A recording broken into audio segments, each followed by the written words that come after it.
பாட்டுக்கு எதுவும் பேசாம அமைதியா நிக்கிறீங்க. அவங்க ஏதோ சின்ன பசங்க, இதனால ஏற்படுற பின் விளைவு தெரியாம பேசிட்டு இருக்காங்க. அது தப்புன்னு நாம தானே அவங்களுக்கு புரியும்படியா சொல்லணும். என்கிட்ட அதிக உரிமை இருக்கிறதுனால நான் சொல்றத 2 பேரும் கேட்க மாட்டேங்கிறாங்க. நான் சொல்றத கொஞ்சம் கூட காதுலயே வாங்கிக்க மாட்டேங்கிறாங்க. என்னையே கன்வின்ஸ் பண்ணதா பாக்குறாங்க. நீங்க இதுல இருக்கிற பிரச்சனையை அவங்களுக்கு கொஞ்சம் எடுத்து சொல்லுங்களேன், கொஞ்சம் நல்லா இருக்குமே. இல்ல நான் எப்படி இத பத்தி அவங்க கிட்ட பேச முடியும்? புரியாம தான் கேக்குறேன். எனக்கு புரியுது. நாம எப்படி இத அவங்களுக்கு புரிய வைக்கிறது அப்படின்னு தானே யோசிச்சுட்டு இருக்கீங்க. ஆனா வேற வழி இல்ல சார். ஐயோ லக்ஷ்மி, அதெல்லாம் ஒண்ணு இல்ல. என் பிரச்சனையே வேற. அத நான் எப்படி உங்ககிட்ட சொல்லுவேன்? என்ன சார், நான் பாட்டுக்கு பேசிட்டு இருக்கேன், நீங்க எதுவுமே பேசாம இப்படி எதையோ யோசிச்சுட்டு இருக்கீங்க. இல்ல, நான் சொல்றத நீங்க எப்படி எடுத்துக்க போறீங்கன்னு தெரியல. நான் அவங்க கிட்ட போய் பேசி அவங்கள மாத்துறது பெரிய விஷயம் இல்ல.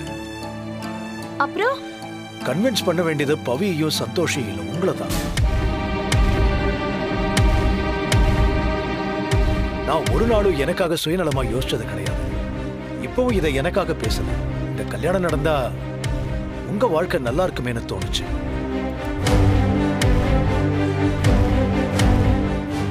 அதத்தான் அவங்களும் நினைக்கிறாங்க.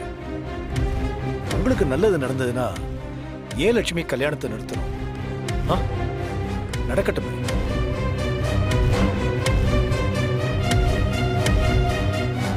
நீங்களும் நானும் ஒரு குழந்தைய அப்பா அம்மான்னு சொல்லி தத்து எடுத்திருக்கோம். விவரம் தெரியாத வயசுல அவனுக்கு அப்பா அம்மா தேவையில்லாம இருக்கலாம். ஆனா அவன் வளர வளர அவனுக்கு நாம தேவை. கெட்டதுலயும் ஒரு நல்லதுன்னு சொல்ற மாதிரி அந்த சோனியா என் மேல பழிய போட்டா. அதனால எனக்கு ஒரு அழகான குடும்பம் கிடைச்சது. இந்த அபார்ட்மெண்ட் வாசிங்க என்ன வீட்டை காலி பண்ண சொன்னதுனால எனக்கு இப்போ கல்யாணம் நடக்க போகுது. இது எல்லாமே கடவுளை என் அம்மாவும் கொடுத்த வரமா தான் நான் பாக்குறேன். இந்த சந்தர்ப்பத்தை பயன்படுத்தி நான் இப்படிலாம் நடக்கிறதா நீங்க நினைக்காதீங்க. என்ன எந்த சூழல்லையும் விட்டு கொடுக்காத குடும்பத்தோட ஒன்னா உரிமையோட வாழணுங்கிற ஆசையில தான் நான் பேசுறேன்.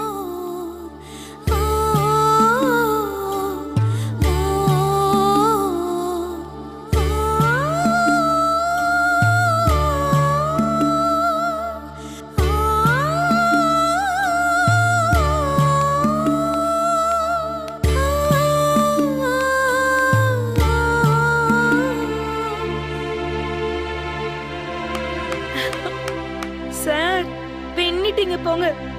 நான் உங்களை என்னமோ ஏதோ நினைச்சேன். ஆனா அவங்களே பேச முடியாத அளவுக்கு உங்க தரப்ப சொல்லிட்டீங்க. ஆனா லக்ஷ்மி பதில் சொல்லாம கோவமா இல்ல போறாங்க.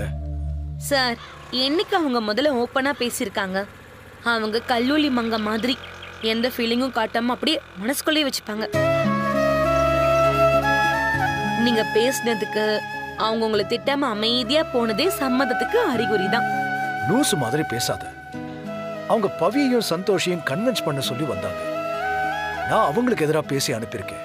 என்ன நடக்க போதோ தெரியல. சார், உங்களுக்கு டைம் ஒர்க் அவுட் ஆயிடுச்சு. அதான் சந்தோஷே இந்த கல்யாணத்தை நடத்த இவ்ளோ ஆர்வமா இருக்கான். கண்டதையும் போட்டு குழப்பிக்காம மாப்பிள்ளைய லட்சணமா இருங்க. கல்யாணத்தை சும்மா ஜமாச்சிடலாம்.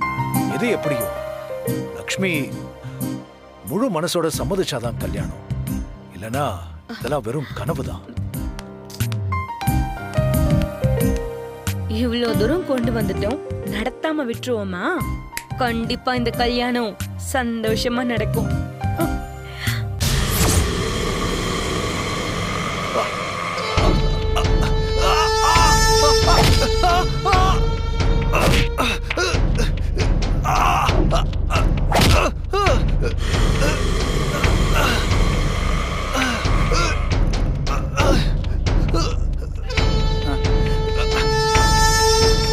நீ என்ன எதுக்கு அடிக்கிறீங்க? டேய், எதுக்குடா நீ என்ன பார்த்து பயந்து ஓடுன? நான் ஒண்ணு உன்னை பார்த்து பயந்து ஓடல. கொஞ்சம் அர்ஜென்ட் வர்க், அதனால வேகமா. ஹலோ, நீ யாரு என்ன பண்ற எல்லாமே எங்களுக்கு தெரியும்.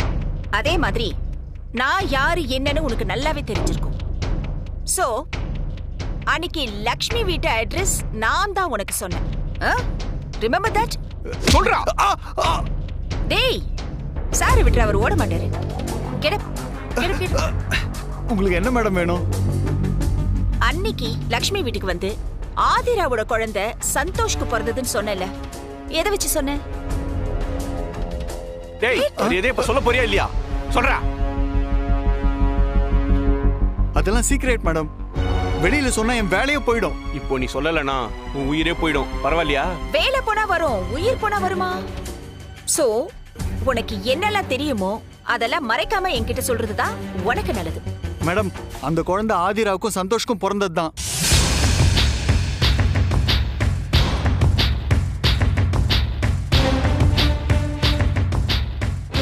சந்தோஷ் மூலமா தனக்கு ஒரு குழந்தை வேணும்னு ஆதிராவுக்கு எங்க ஹாஸ்பிட்டல்ல வச்சுதான் IVF பண்ணோம். Oh my God.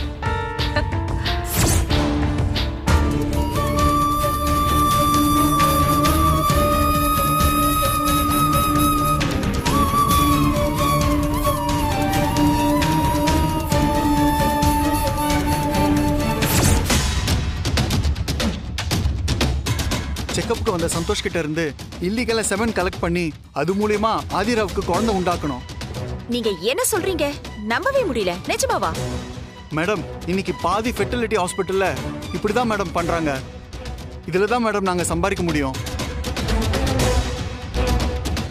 அக்கா, இவன் சொல்றதெல்லாம் கேட்கும்போது எனக்கு தலையே சுத்துதே. யாரும் இனி ரத்தம் என் வாரிசுன்னு சொல்ல முடியாது போல இருக்கே. இந்த விஷயம் வேற யாருக்கெல்லாம் தெரியும்? அந்த குழந்தைய வளர்க்குற லக்ஷ்மி, அவங்க கூடவே இருக்கிற ஹரி, இவங்க 2 பேருக்கு மட்டும்தான் தெரியும்.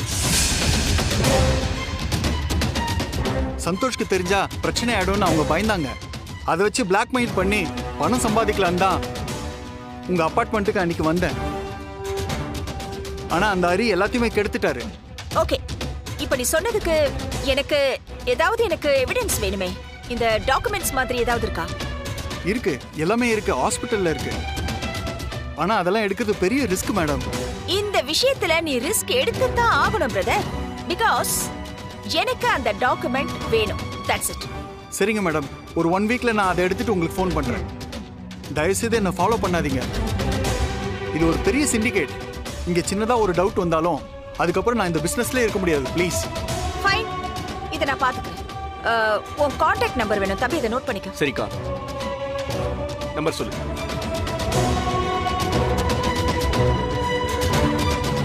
ஓகே பிரதர், நீ போலாம். ஓ,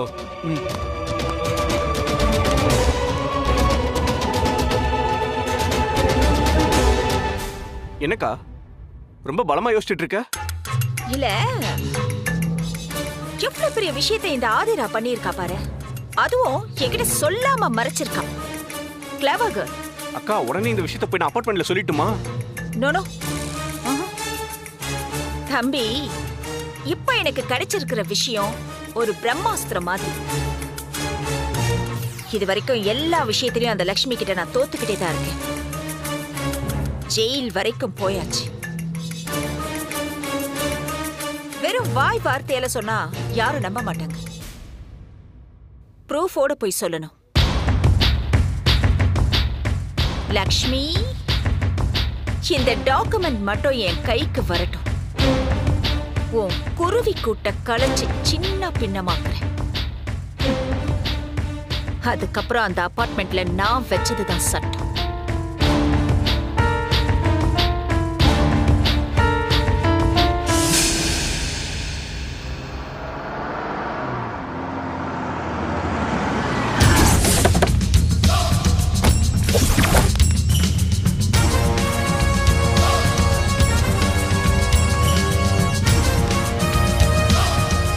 என்னக்கா, அபார்ட்மெண்ட் ஏதோ புதுசா பாக்குற மாதிரி அப்படி பார்த்துட்டு இருக்க? இல்லடா தம்பி, இந்த அபார்ட்மெண்ட்ல நான் ஒரு காலத்துல குயின் மாதிரி இருந்தேன். நான் நினைச்சதெல்லாம் நடந்துச்சு. எல்லாத்தையும் அந்த லக்ஷ்மியும் அவ மருமக பவித்ராவும் கெடுத்து நாசமாக்கிட்டாங்க. இதுக்கெல்லாம் உடந்த அந்த ஹரி வேற. சோனியாவை வச்சு அசிங்கப்படுத்தலாம்னு நினைச்சேன். அதையும் பொய்யை நிரூபிச்சு என்ன ஜெயிலுக்கு அனுப்பிச்சிட்டான் அந்த லக்ஷ்மி. விடுக்கா, நடந்ததே நினைச்சுக்கிட்டு இருந்தா நமக்கு தான் கஷ்டம். நினைச்சு பார்க்கணும்டா. அப்பதான் அதே வெறியோட எதிரிகளை அழிக்க முடியும். டேய் தம்பி, எக்காரணத்தை கொண்டும் அந்த குழந்தைய பத்தின டாக்குமெண்ட் எவிடன்ஸ் மிஸ் ஆகவே கூடாது. அதை வச்சு தாண்டா நான் இழந்த எல்லாத்தையுமே மீட்க போறேன். அக்கா, ஏற்கனவே புரோக்கர் சொல்லும் போதே ஏத்துக்காதவங்க நீ சொல்லும் போது எப்படி ஏத்துப்பாங்க? இல்லக்கா, நீ அவங்களுக்கு எதிரி. நீ சொல்றது உண்மைன்னு அவங்க எப்படி நம்புவாங்க? நீ டாக்குமெண்டே காமிச்சா கூட அதை ஃபேக்னு சொல்லிட மாட்டாங்களா? டேய் தம்பி, நான் பேனையே பெருமாளாக்குறவன். பொய்ய உண்மைன்னு ஜட்ஜி வரைக்கும் நம்ப வச்சுவேன். இப்போ உண்மைய உண்மைன்னு நம்ப வைக்க முடியாதா என்ன? நாம சொல்றதுக்கெல்லாம் ஆமா சாமி போடுறதுக்குனே இந்த அபார்ட்மெண்ட்ல ஒரு கும்பல் இருக்கு, சரியா? அவங்களை எல்லாம் கூட வச்சுக்கிட்டு இந்த மேட்டரை ஓபன் பண்ணா போதும். அபார்ட்மெண்டே திகு திகுன்னு எரியற மாதிரி அவங்களே இந்த பிரச்சனையை பெருசாக்கிடுவாங்க. வா.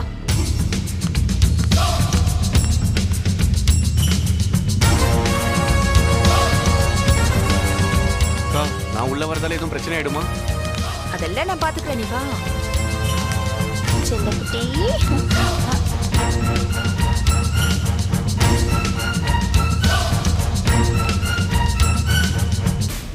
லக்ஷ்மி, கண்டுக்காம போறீங்க? அவ்வளவு பிஸியா? இருக்கும். ஏன்னா கல்யாண வேலையெல்லாம் நிறைய இருக்கும் இல்லையா? பிரதிபா, தேவையில்லாம பேசிட்டு இருக்காத. காத்து உங்க பக்கம் அடிக்குதுன்னு ரொம்ப சந்தோஷமா இருக்கீங்கல்ல? அந்த வக்கீல், உங்க புள்ள, உங்க மருமக எல்லாரும் சேர்ந்து எப்படியோ அந்த ஹரியை வெளியில கொண்டு வந்துட்டீங்க. பட் இது டெம்பரவரி தான். எப்ப வேணாலும் மாறலாம். புரியல? தீர்ப்புகள் திருத்தப்படலான்னு சொல்றேன். இத பாரு பிரதிபா, உண்மையா இருக்கிறவங்களுக்கு சோதனை வரலாம்.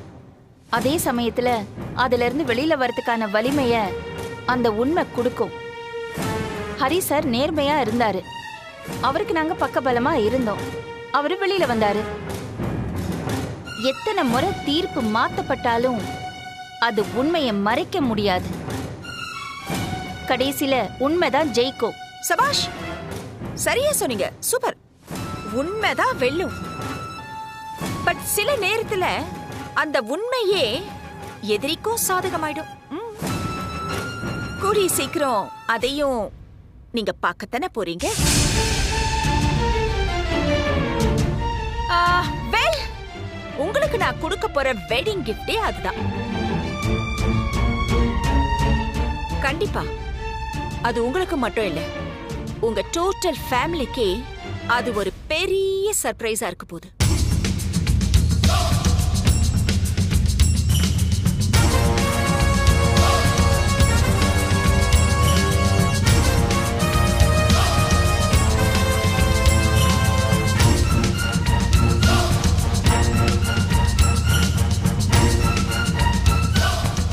டேய் தம்பி, இந்த வாட்டி நான் அடிக்கிற அடியில அந்த லக்ஷ்மி எந்திரிக்கவே கூடாது.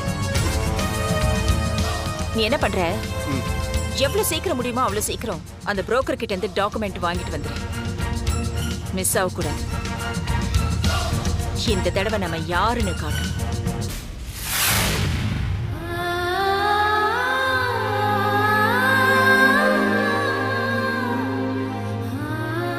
ஹரி சார், என்ன சார் இப்படி பண்றீங்க? கல்யாண வேலை தலைக்கு மேல இருக்கு. என்ன ஏதுன்னு கொஞ்சம் கூட பார்க்காம இப்படியா வந்து ரூமுக்குள்ளேயே அடைஞ்சு கிடப்பீங்க? ஹரி சார், சார் என்னாச்சு சார் உங்களுக்கு? ஏன் இப்படி டல்லாவே இருக்கீங்க? அப்படிலாம் ஒண்ணும் இல்லை சந்தோஷ், நான் நார்மலா தான் இருக்கேன். நான் நார்மலா இருக்கேன்னு உங்க வாய் சொன்னாலும் உங்க முகம் பார்க்க அப்படி இல்லையே. சொல்லுங்க சார், என்ன ஆச்சு? சொல்லுங்க சார். நான் பாட்டுக்கு வேலையை பார்த்துக்கிட்டு சிவனேன்னு இருந்தேன். திடீர்னு நீங்க இப்படி கல்யாணத்தை பத்தி பேசி, நீங்க ஒத்துக்கிட்டா அவங்க ஒத்துப்பாங்க, எல்லாம் சரியா வரும் அப்படி இப்படின்னு பேசி என்ன மெஸ்மரைஸ் பண்ணி அவங்க கிட்ட பேச சொன்னீங்க. கேட்கறதுக்கு முன்னாடியாவது சாதாரணமா பேசிக்கிட்டு இருந்தாங்க.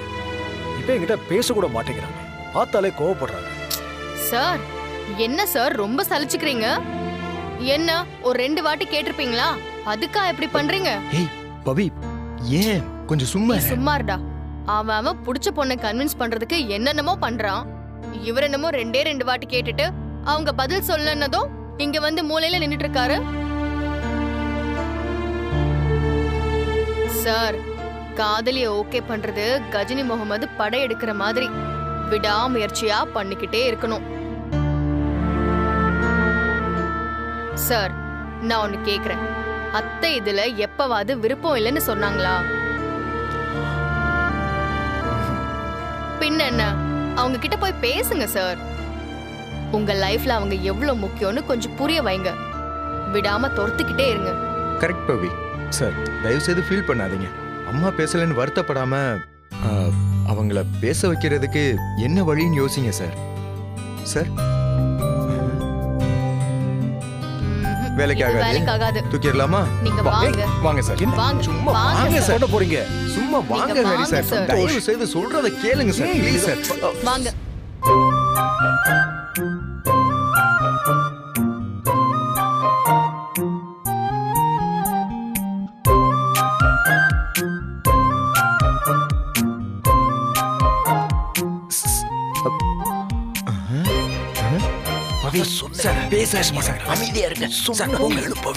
இந்த பக்கம் போகணும். சொல்றது கேளுங்க. அம்மா பேச வைக்க ட்ரை பண்ணும். ஓகே, போங்க போங்க போங்க போங்க போங்க போங்க போங்க. அட, எல்லாம் கரெக்டா இருக்கு சார், போங்க.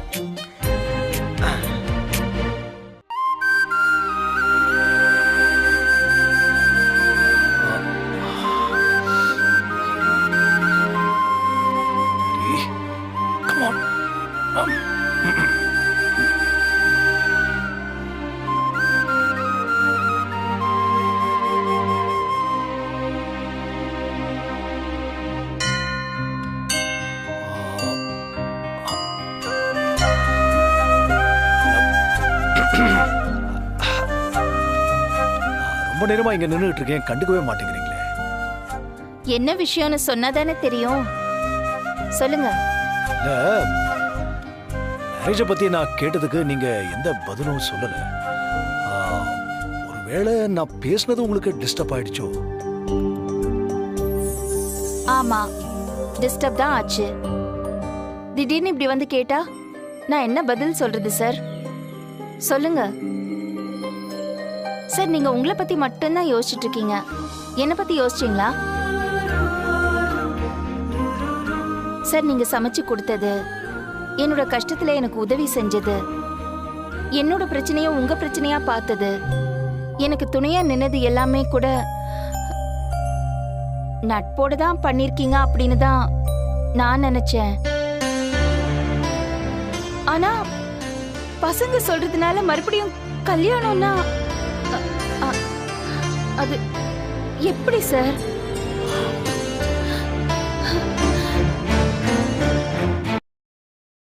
சார், வாழ்க்கையில 2 பேரும் இணையணும்னா அவங்களுக்குள்ள ஒரு புரிதல் வேணும். நமக்குள்ள அந்த புரிதல் இருந்தாலும் எனக்குன்னு சில எதிர்பார்ப்புகள் இருக்கு.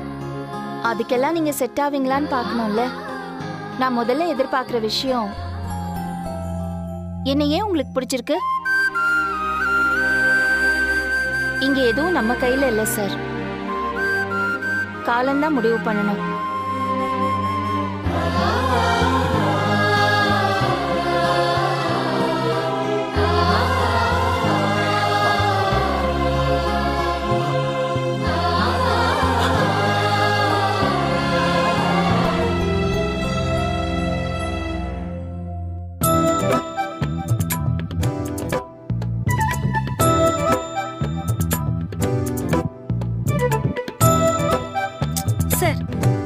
என்ன சார் நீங்க அவங்க கேட்டதும் டக்குன்னு சொல்லாம இப்ப வந்து யோசிச்சுட்டு நிக்கிறீங்க?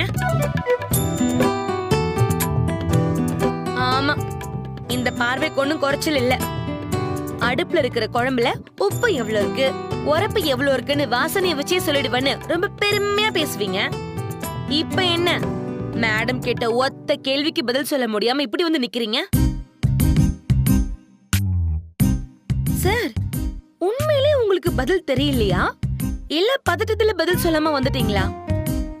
தெரியல மேடி, நீ பாட்டு அட போங்க சார். கேட்டுட்டே இருக்க.